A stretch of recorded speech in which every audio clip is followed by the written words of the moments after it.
Sale, buenos días. Bueno, como ya me presentaron, Humberto Alegría para servirles. El día de hoy vamos a revisar el tema de choque hemorrágico en la mujer embarazada. Pues son temas súper frecuentes y da el caso, ¿no? Que pues, ahorita en las 5 de la mañana andábamos teniendo un caso similar, ¿no? Ahorita en la guardia. Entonces, como ya lo han visto en las charlas anteriores, pues la hemorragia materna sigue siendo una de las principales causas de muerte materna en nuestro país. Actualmente, pues debido a la pandemia, pues el COVID está tomando los primeros lugares, seguido de los estados hipertensivos del embarazo y posteriormente la hemorragia obstétrica. Entonces, si se dan cuenta, pues los casos de muertes maternas desafortunadamente han ido en aumento, no solamente por la pandemia. Esto ya viene desde años anteriores. Algo bien importante, yo creo que ya lo revisaron un poquito a detalle sobre las principales causas de hemorragia obstétrica, pero pues no solamente vamos a casarnos con las 4Ts, ¿no? Tenemos otras múltiples causas que son muchísimo más frecuentes a nivel mundial y sobre todo en nuestro tipo de población, como son los antecedentes de hemorragias obstétricas previas, que como ustedes pueden ver ahí en las gráficas, pues nos puede aumentar hasta 10 veces el riesgo de que nuestras pacientes presenten hemorragia.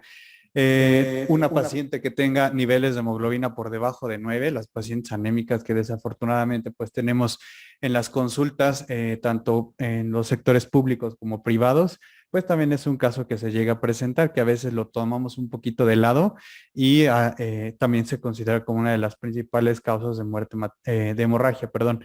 Los estados hipertensivos, como el caso que les comentaba ahorita en la mañana, ¿no? Que tuvimos ahí una hemorragia obstétrica, la controlamos rápidamente, pero pues sigue siendo los estados hipertensivos del embarazo otra de las causas. Y pues obviamente situaciones que causen con una sobredistensión uterina, como embarazos gemelares, pacientes que hayan tenido varios o múltiples embarazos, polidramios, etcétera.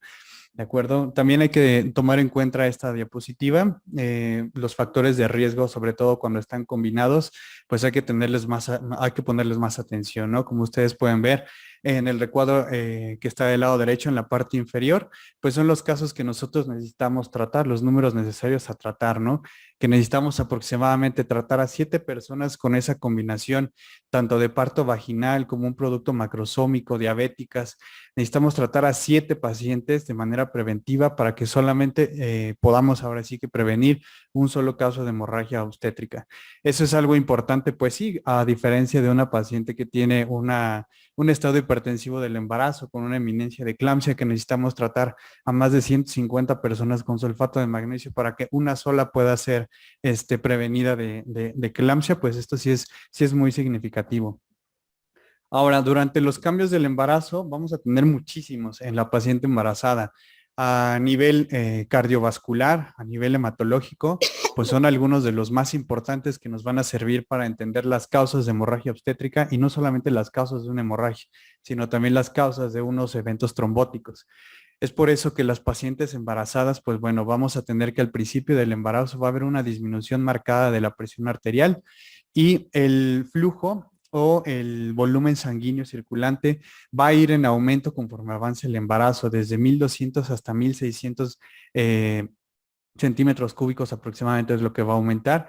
E inclusive la mujer que está ya en su puerperio puede aumentar muchísimo más este volumen. Recordemos que ese útero a lo largo del embarazo se va a estar llenando de sangre y esa sangre va a regresar a la circulación en el momento en que nosotros extraigamos a la placenta. Es por eso que también de suma importancia el gasto cardíaco que puede estar presente desde 4.8 hasta 8.7 litros por minuto en una mujer que se encuentra ya en su etapa de puerperio. Como ustedes pueden ver ahí en el recuadro, puede aumentar hasta un 80% más. Esto lo vamos a ver a continuación en las siguientes escalas para clasificación de las hemorragias. Y vamos a ver que la paciente obstétrica y sobre todo la paciente en el puerperio inmediato pues sale de todas estas debido a esta como autotransfusión de sangre, ¿de acuerdo? La frecuencia cardíaca también es sumamente importante que la tomemos en cuenta, ya que a lo largo del embarazo vamos a ver un aumento de la frecuencia cardíaca de 15 a 20 latidos por minuto y esto va a ser marcado aproximadamente a la semana 32 del embarazo. Obviamente también si estamos hablando de que va a haber un aumento del gasto cardíaco en el puerperio, esta frecuencia cardíaca también va a tender a aumentar durante el mismo periodo de puerperio inmediato. Ahora, como pueden ver en la otra tabla, vemos todos los factores de la coagulación que en estas pacientes van a estar aumentados. Esto se debe a que la mujer se está preparando para dar a luz, ya sea por vía parto o ya sea por una cesárea, y ella solita va a evitar que tenga unas pérdidas sanguíneas importantes. Es por eso también que las pacientes son más propensas a tener efectos o eventos trombóticos, ¿de acuerdo? Eh, pues bueno, ahora sí ya sabemos un poquito de cuáles son algunas de las principales causas de hemorragias obstétricas y ahora qué es lo que nos toca, pues bueno, extrapolarlo a algo que nos funciona a nosotros para poder identificar a una paciente con riesgo. Esta es una clasificación, el MUTE, este es sumamente aplicable y está validada para pacientes obstétricas, ¿de acuerdo? Eso ustedes pueden ver en la tabla del lado derecho, pues todos los datos clínicos que son compatibles con la paciente embarazada. ¿De acuerdo? Tanto la frecuencia cardíaca, tanto baja como elevada, que ya estamos hablando de una frecuencia cardíaca elevada por arriba de los 110 latidos por minuto. ¿De acuerdo? Yo creo que ahí solamente tendremos que agregar el índice de choque sistólico, que ahorita vamos a hablar de él, que también ya está validado para las pacientes obstétricas. Pero si ustedes se encuentran en un área de labor, en el área de urgencias, en el área de choque o inclusive desde la consulta externa, ustedes identifican una paciente con alguno de estos datos o de los datos que hemos mencionado previamente desde una historia clínica completa, entonces nosotros vamos a estar preparados para poder atender este tipo de pacientes. Lo que les mencionaba, ¿no? Las famosísimas 4Ts de las hemorragias son las principales causas, pero como lo estamos viendo en las otras dos tablas, ¿no? El riesgo de que la paciente tenga una hemorragia más de 1500 mililitros, pues va a aumentar si tiene antecedentes nada más hasta 10 veces si ya tuvo una hemorragia posparto previa. Esto rápidamente, pues es una pequeña línea del tiempo para la clasificación de las hemorragias obstétricas y un detalle que pues aquí me di cuenta en el hospital, ¿no? Que me hicieron el comentario de que todas las hemorragias las clasificaban a partir de 500, ya sea parto o cesárea, basado en la guía de práctica clínica, pero tomamos en cuenta la referencia que usa la guía de práctica clínica, es el estudio que ustedes están viendo en la esquina inferior de su lado izquierdo. Entonces, es en ese estudio que la guía de práctica clínica toma de referencia. Ellos todavía siguen tomando los datos de una hemorragia obstétrica cuando es más de 500 por parto o más de 1000 por cesárea. Entonces, pues tratemos de apegarnos a eso, porque si no, vamos a tener muchísimos más casos de hemorragias obstétricas. Ahora, también otra de lo mencionado en la guía, pues son las escalas visuales, ¿no? Que ya lo hemos visto en las referencias también viene marcado, que pues este tipo de escalas pues son visualmente dependientes, pues ahora sí, ya sea del anestesiólogo o del ginecólogo, ¿no? La mayoría de las veces es menos de lo que dice el anestesio, pero un poquito más de lo que está diciendo el ginecólogo. Pero pues no hay nada más como la clínica, ¿no? En esta tabla podemos ver la clasificación del ATLS, que también lo refiere la guía de práctica clínica.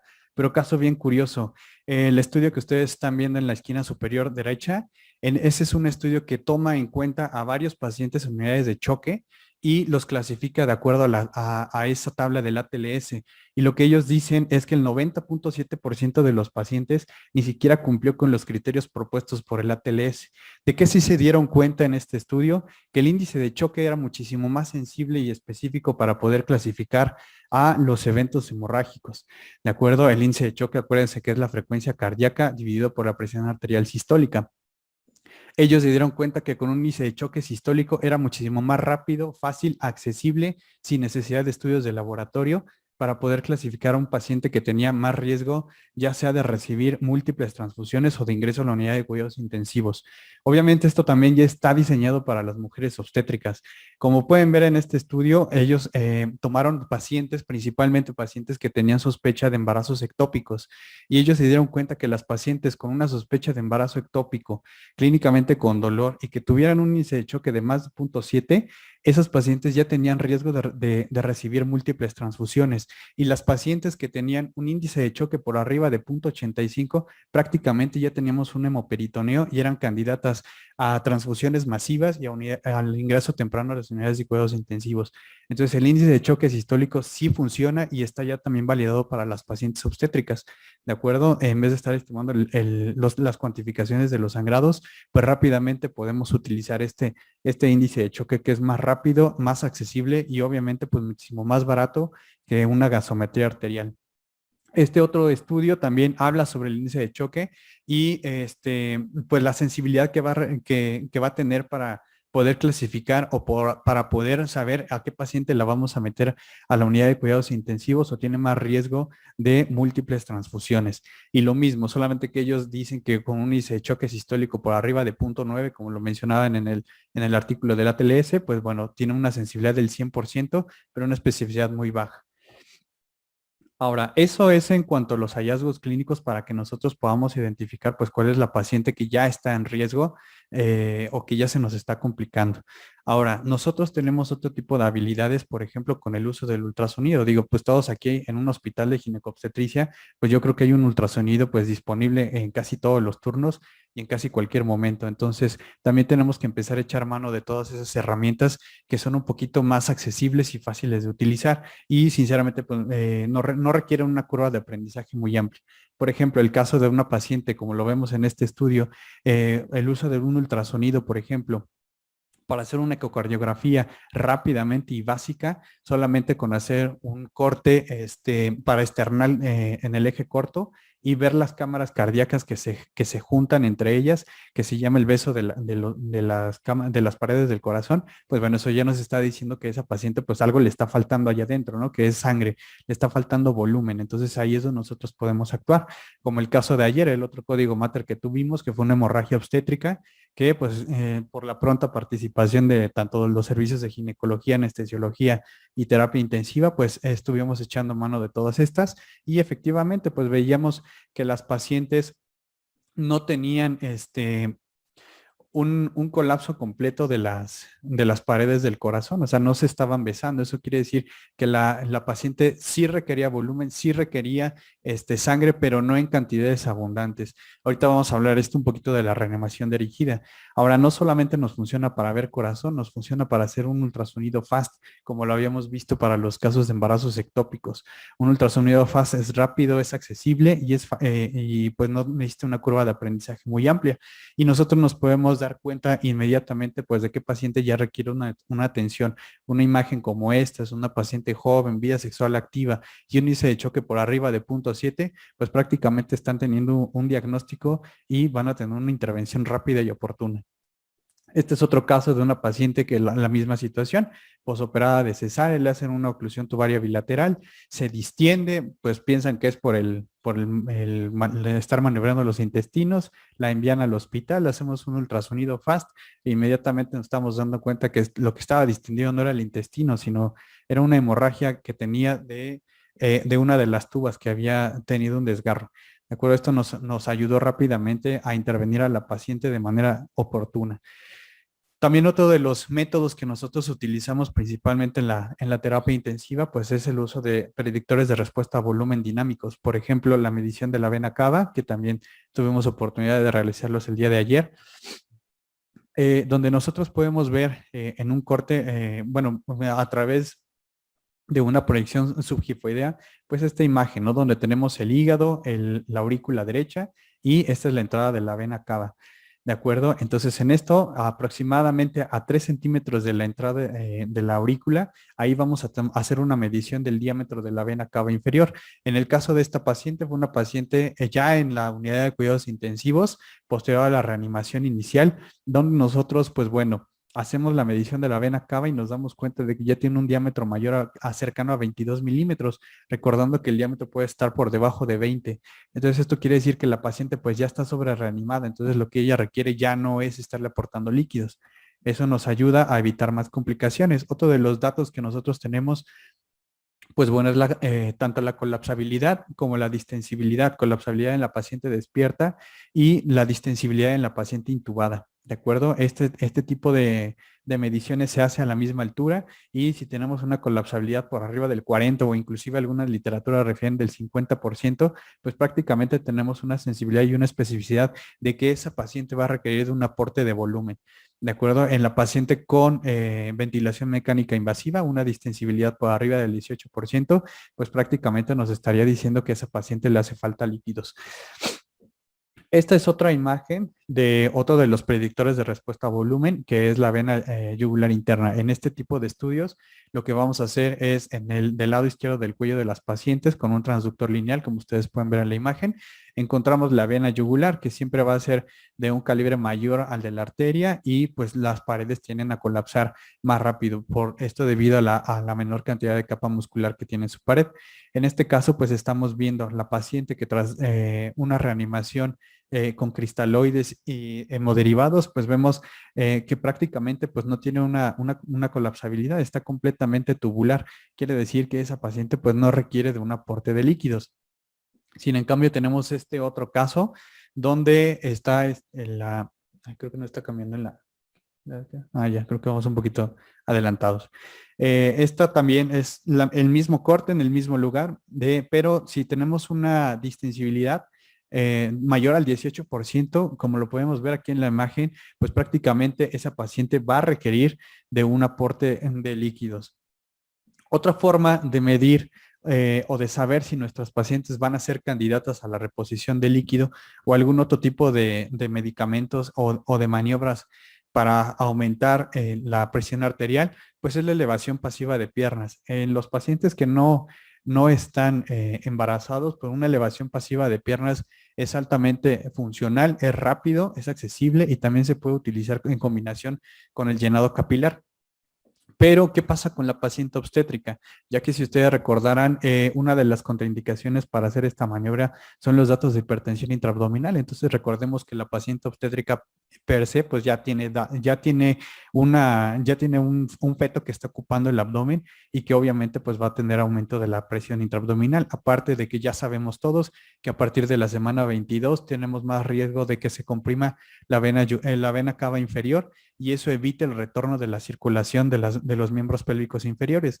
Entonces, ¿qué es lo que han hecho en varios estudios? Pues lo que ellos han hecho, por ejemplo, hay estudios prospectivos donde miden esta respuesta mediante el cálculo del gasto cardíaco, bajo monitoreo no invasivo y también lo han utilizado con uso de ultrasonido y ellos han dado cuenta que una respuesta de más del 12% del aumento del gasto cardíaco, principalmente mediante un aumento del 12% del intervalo de la velocidad del flujo sanguíneo subaórtico, pues eso quiere decir que la paciente va a responder a la administración de líquidos. Este estudio que ustedes están viendo está realizado en estudios en pacientes preclámpticas.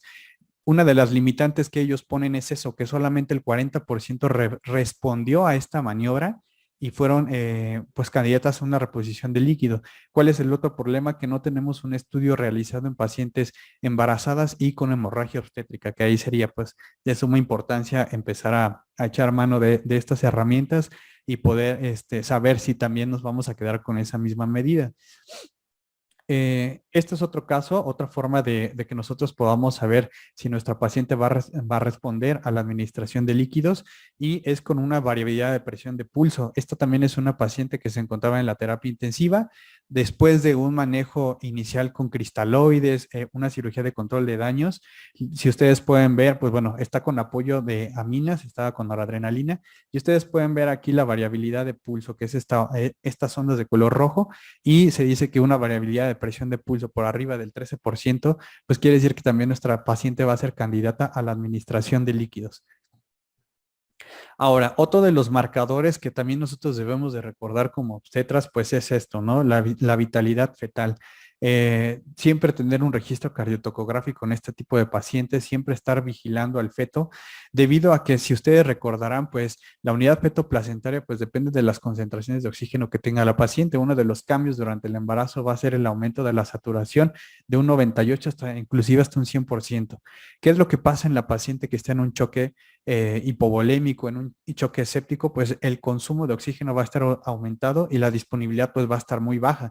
Entonces, ¿qué es lo que va a aparecer o qué es lo que va a pasar con ese feto? Pues lo que estamos viendo. Vamos a tener una pérdida del bienestar fetal, ¿de acuerdo? Vamos a empezar a tener desaceleraciones tardías y conforme vayan avanzando este tipo de desaceleraciones que no mejoran con las maniobras de reanimación intrauterina, pues lo que vamos a ocasionar es que el bebé también entre en un estado de acidosis, ¿de acuerdo? Y esto pues obviamente aumenta la morbimortalidad. Otro de las medidas que nosotros tenemos fácil, accesible, a la mano, pues obviamente es el llenado capilar, ¿no?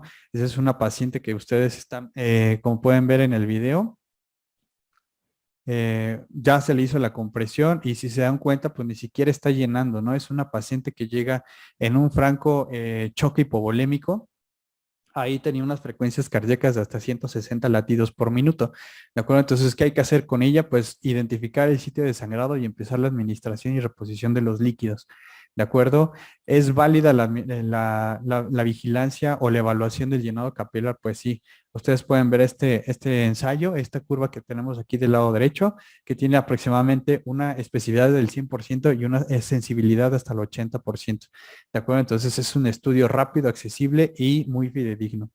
¿De acuerdo? Estos son 3 ejemplos que nosotros hemos tenido a lo largo de en nuestra unidad de cuidados intensivos. Y, por ejemplo, son 3 casos de ondas pletismográficas. Aquí nos vamos a enfocar un poquito. Como ustedes recordarán, las ondas pletismográficas, pues las vamos a tener luego a la mano en el momento en que nosotros colocamos un oxímetro de pulso. Aquí nosotros podemos ver todas las variedades que tenemos de ondas pletismográficas. En el primer caso, pues es una paciente que está con un estado hipertensivo. Si ustedes se dan cuenta, esa onda pletismográfica es muy pequeña y eso pues nos está hablando de una vasoconstricción, inclusive severa. ¿De acuerdo? En el caso número 2 es una paciente que si ustedes pueden darse cuenta tiene una presión arterial de 94/26 con una diferencia marcada de la presión arterial diastólica. Y si ustedes se dan cuenta, la onda y esta amplitud está muchísimo más distante y se encuentra por debajo del 50% de la onda. ¿De acuerdo? Aquí nosotros lo podemos ver como una vasodilatación. ¿De acuerdo? Y por último, en este tercer caso, nosotros nos damos cuenta aquí cómo está la presión arterial. No está tan baja, todavía está en metas de perfusión, pero si ustedes se dan cuenta, la frecuencia cardíaca está aumentada y si se dan cuenta, la onda pletismográfica pues no está alterada. ¿De acuerdo? No está vasodilatada. Este es un caso de una hemorragia. Este es un caso de sepsis y el otro solamente es un estado hipertensivo. Entonces aquí nosotros nos podemos dar cuenta en qué momento vamos a utilizar un vasopresor, en qué momento vamos a utilizar cristaloides y en qué momento pues vamos a tener que darle un medicamento que haga que esas arterias pierdan resistencia. Obviamente líquidos, ¿no? Los líquidos no rompen el vasoespasmo, entonces las cargas excesivas son dañinas, ya no hay que utilizarlas. ¿De acuerdo? Y pues aquí claramente lo estamos viendo con las ondas pletismográficas. ¿De acuerdo? Lo mismo para las pacientes que tienen vasodilatación. Las cargas de líquidos de manera excesiva van a perjudicar más a nuestra paciente. Aquí lo que tendríamos que hacer pues es la administración inmediata de vasopresores. En dado caso de que las pacientes con un choque hipovolémico no responda de manera inicial o nos vayamos a tardar un poquito en restablecer la presión arterial a límites perfusorios, pues también está indicado la administración de vasopresores como la noradrenalina. ¿Qué otros estudios tenemos para poder identificar las causas de una hemorragia obstétrica y atenderlas de manera más rápida? Pues es tanto el tromboelastógrafo como el ROTEM o la tromboelastografía rotatoria. Este es un ejemplo de una tromboelastografía. Ustedes aquí están viendo las partes, que viene la parte RK, el ángulo alfa, la amplitud máxima y el tiempo de lisis. En cada uno de los recuadros, pues viene cuáles son las alteraciones que nos o cuáles son las sustancias que nos van a hacer que todo esto se empiece a alterar.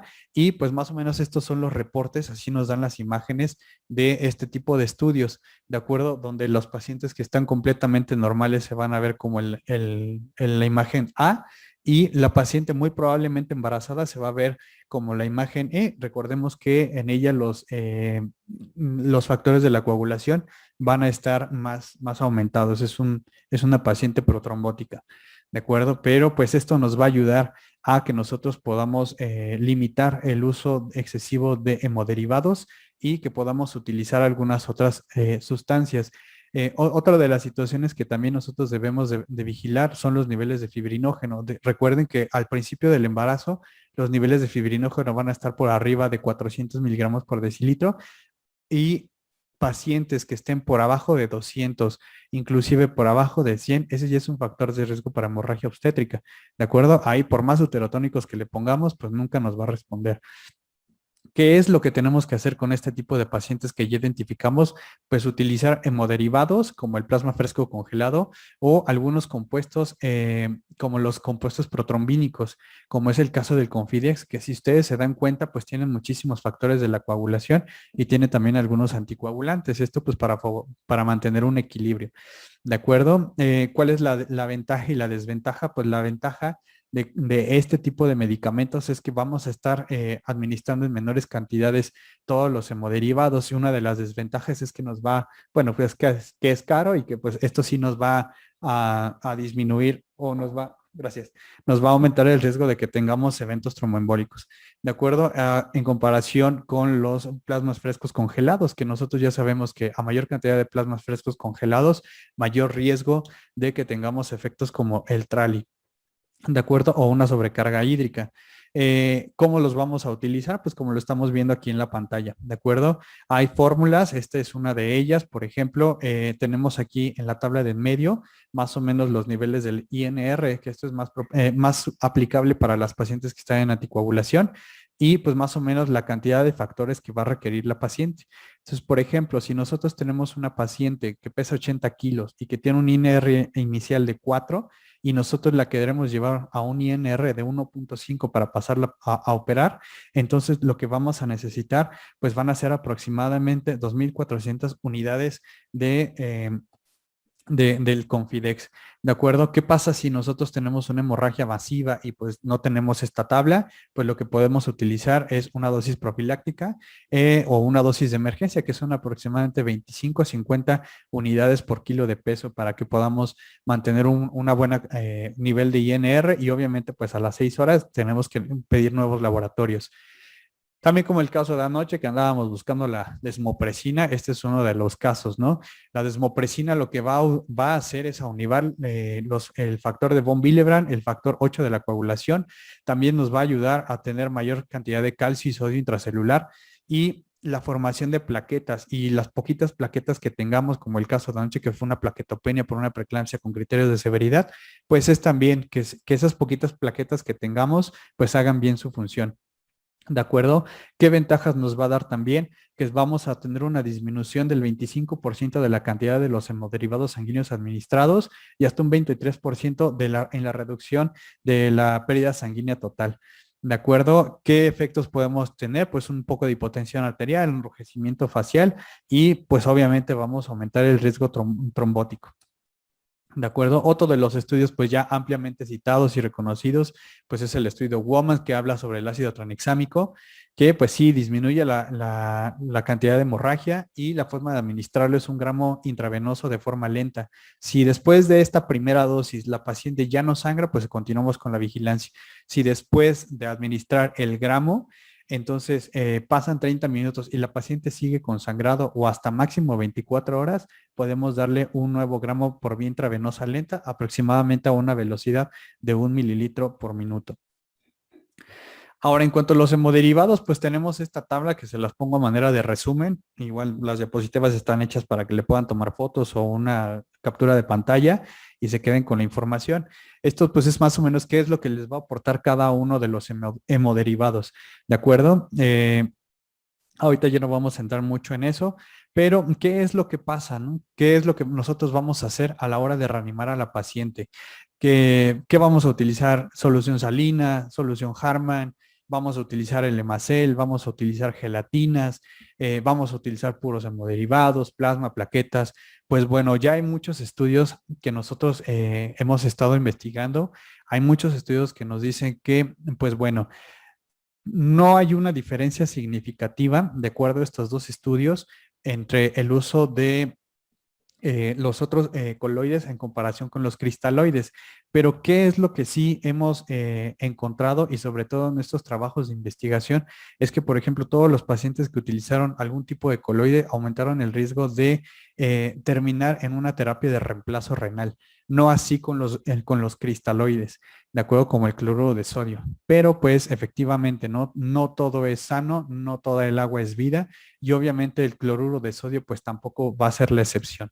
De acuerdo, recordemos una parte muy importante que en ocasiones se nos nos olvida un poquito, y esa es la composición del glicocálix, esta parte muy importante del endotelio que debemos de tener mucho cuidado porque es muy sensible a este tipo de soluciones, ¿de acuerdo? Se ha visto que el cloruro de sodio aumenta más la degradación del glicocálix. Entonces, nosotros podemos al mismo tiempo hacer que esa solución, por ejemplo, de 1000 mililitros, que nosotros le administremos a la paciente, solamente el 30% se va a quedar en el espacio intravascular y el 70% se va a fugar. Y la forma en que lo va a hacer es por esto. ¿De acuerdo? Vamos a aumentar la cantidad de metaloproteinasas de matriz y vamos a tener la disminución de esfingosina 1-fosfato. Con esto vamos a hacer que se degrade el glicocálix, ¿de acuerdo? Aparte de eso, vamos a tener liberación de mediadores inflamatorios como interleucina 6 e interleucina 10.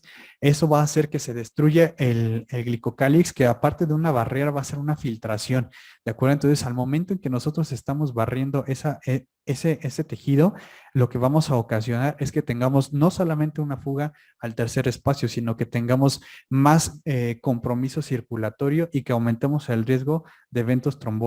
Aquí ustedes pueden ver pues todas las funciones que tiene el glicocálix, ¿de acuerdo? Ahora, otra de las situaciones que nosotros, o que más bien se han encargado de verificar en estos estudios, es la presencia o la combinación de infusiones de albúmina. ¿De acuerdo? Porque la albúmina es nos va a ayudar a expandir el volumen por la misma situación de que la albúmina se encuentra aquí en el glicocálix, es la que se encuentra de mantenerlo unido. Si nosotros le empezamos a administrar albúmina, se ha visto que esa solución salina va a permanecer por mayor tiempo, hasta por 6 horas dentro del espacio intravascular, en comparación de las pacientes que no recibieron de albúmina. ¿De acuerdo? Y aparte vamos a mantener la cantidad de albúmina adecuada para que este glicocálix se mantenga íntegro. También se ha visto que la mortalidad de este tipo de pacientes va a aumentar conforme disminuyan los niveles de albúmina sérica y también vamos a tener más efectos adversos. Ahora bien, ahí me pasé. Esto es algo bien importante, ¿de acuerdo? El protocolo Rose nos habla de cómo se tienen que dar las soluciones y, por ejemplo, vamos a tener una fase de rescate que va a ser en las primeras minutos a horas, ¿de acuerdo? Anteriormente lo mencionaban en la guía de sobreviviendo a la sepsis, que era aumentarle o administrarle hasta 30 mililitros por kilo de peso a las pacientes, pero pues ya nosotros sabemos que eso es sobrecargar de líquidos a las pacientes y aparte del proceso inflamatorio, pues bueno, vamos a tener deterioro en el glicocálix.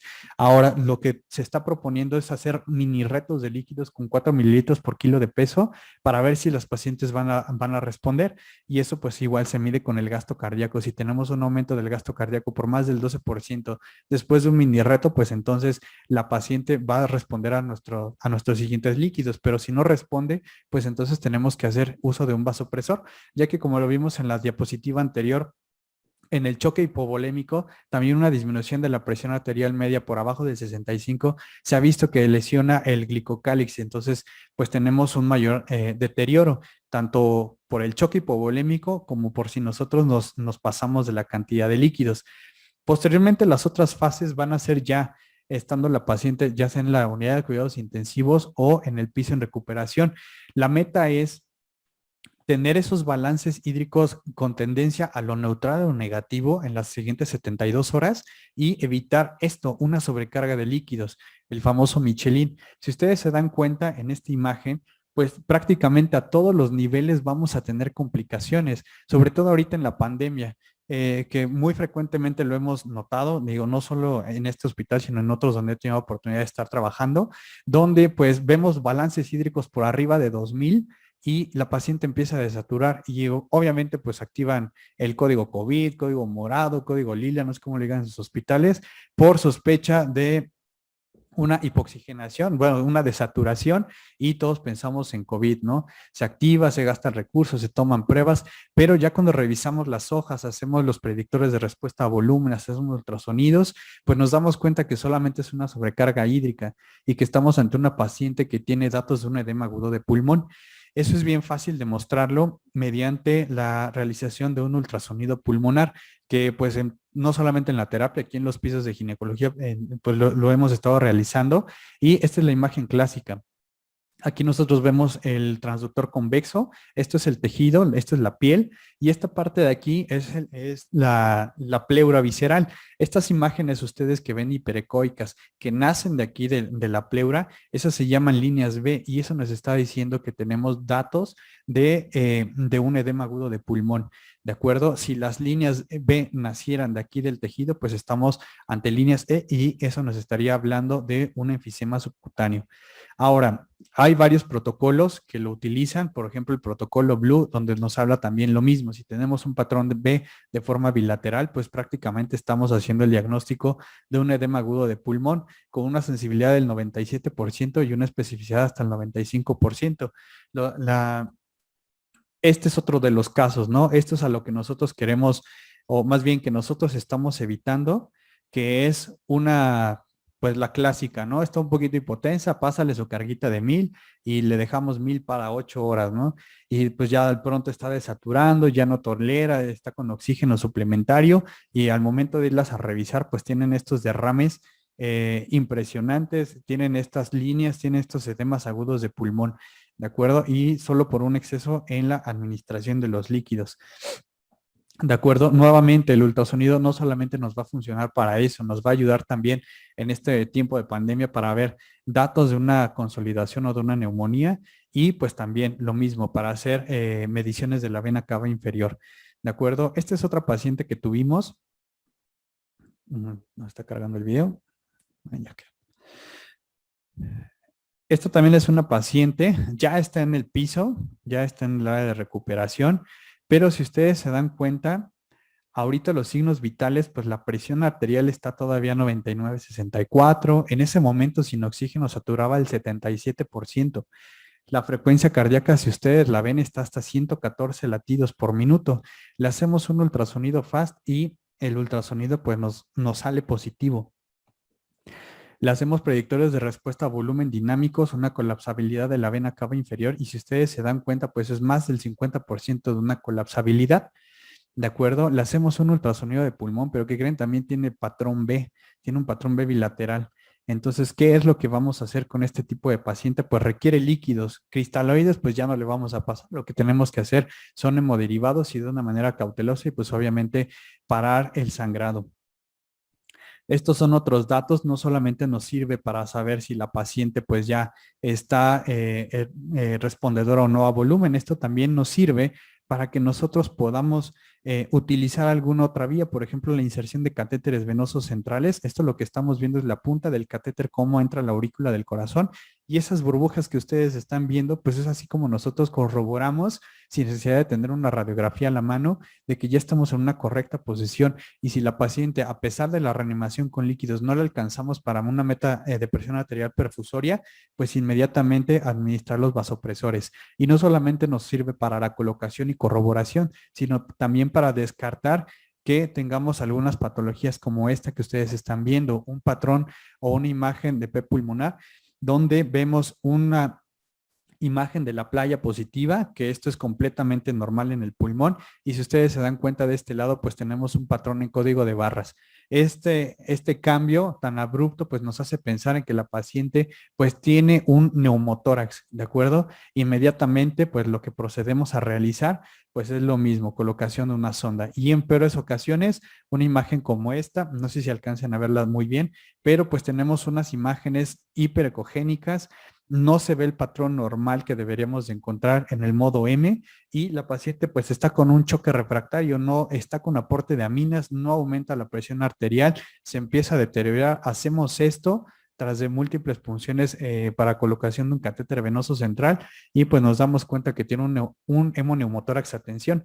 En ese momento pues empezamos la colocación y la descompresión con una respuesta favorable, disminuyendo rápidamente la administración de vasopresores.